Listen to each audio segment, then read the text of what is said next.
What's up guys, welcome to the channel if you're new. So today I'm super excited, I'm heading home and I'm gonna tear into the Audi TT. So yes, I did buy it very cheap, probably the cheapest Audi in the country, the 225 with 98,000 miles on it. So I got it for 1,200 bucks.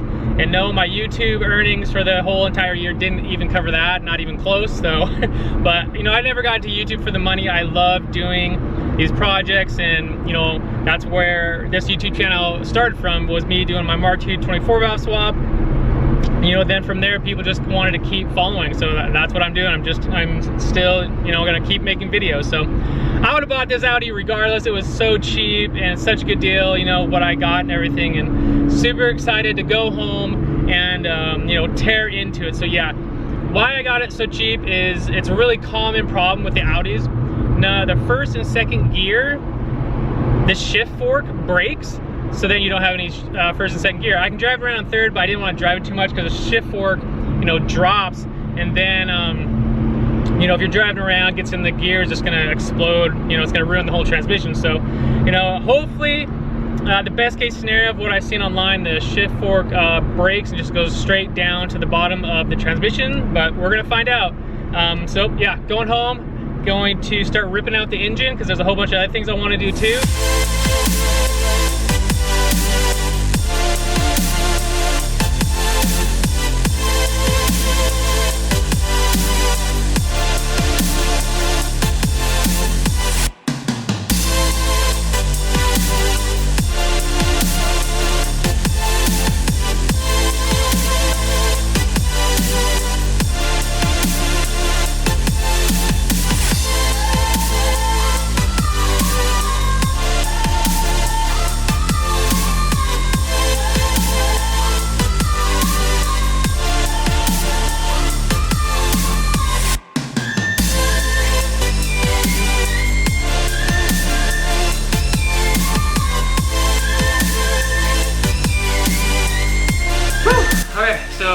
A long day for me today, and then okay, so that's gonna be it for tonight. Got the front end off, the AC is in the way. I need to take the AC compressor off and move it around. I'm trying to save the AC, obviously.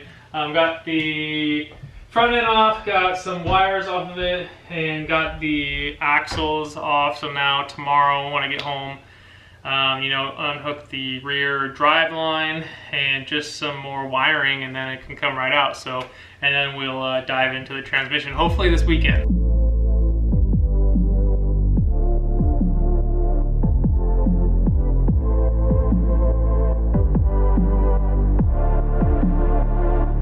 So I thought I'd explain what I was doing. I just detached the rear drive line. I just, you know, took off the top turbo pipe and a couple other things, reached my hand around, and then if you take off the, you know, get the battery out and stick your hand through, I mean, it's really easy to take them off.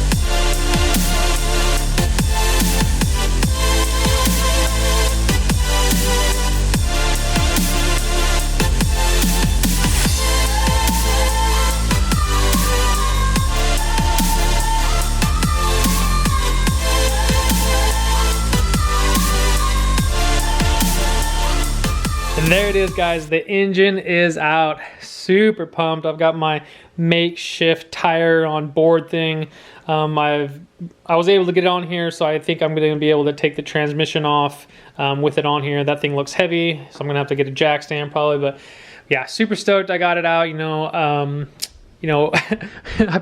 some of you are probably wondering why I took the whole engine out to just get to the shift fork. I do have a lot of other stuff I would plan to do, but one of the biggest reasons was the information on getting this transmission out of the TT was very limited, and the information I did find was people were saying it's just terrible. One of the hardest transmissions to get out of the TT, you know. So, and the stuff I have planned to do, you know, I wanted to get all the EGR, EVAP, combi valve off, probably do the timing belt, you know, and once I saw that the 90-degree coming out here, this thing has been off for I don't know how many miles or how many years, but it's just there's so much oil that I want to get all this cleaned off. The other thing is, when I was under the car, I saw that the transmission and transfer case, there's a gear oil or transmission, there's a fluid leak, you know, coming down from right here, and in here there's an O-ring, so I want to replace that also. So what else? Oh yeah, and then since I've been looking in here, one of the first things actually I noticed was the dog bone mount. It was not hooked up to the engine. There was no bolt holding it in. And then I was wondering, well, I wonder how long that's been like that. Well, you can tell because the drive line has been rotating on the steering rack. So once I saw that, and I was like, man, what else is there gonna be? And what I wanted, you know, to do to the engine, I was like, it just makes sense to take it out. And it doesn't take very long. I feel like once you pull a 1.8T or get to know it, it's not that hard. So the other thing is this axle, I've noticed, completely gone. It's shot, busted. And then with the engine accelerating, you know, it's moving back and forth. So this motor mount is taking, you know, all of that force. So I need to order a new one of these. So all that, and what else? So I think that's it. I think now we're going to drain the gear fluid, and hopefully we don't see any metal shavings or big metal pieces. Hopefully the shift fork, you know, just, you know, broke off and went down to the bottom of the transmission. But now we're going to, yeah, we'll drain the oil, take a look at it.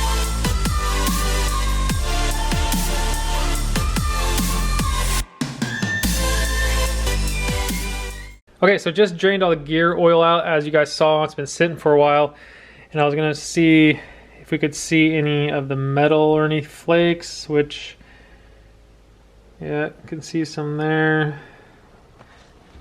Let me know in the comments how much metal is okay, if any. Probably not, but I mean, when I change my diffs in my Jeeps and stuff, you know, that's about how much metal I gotta say I probably see, you know, in my lockers and everything.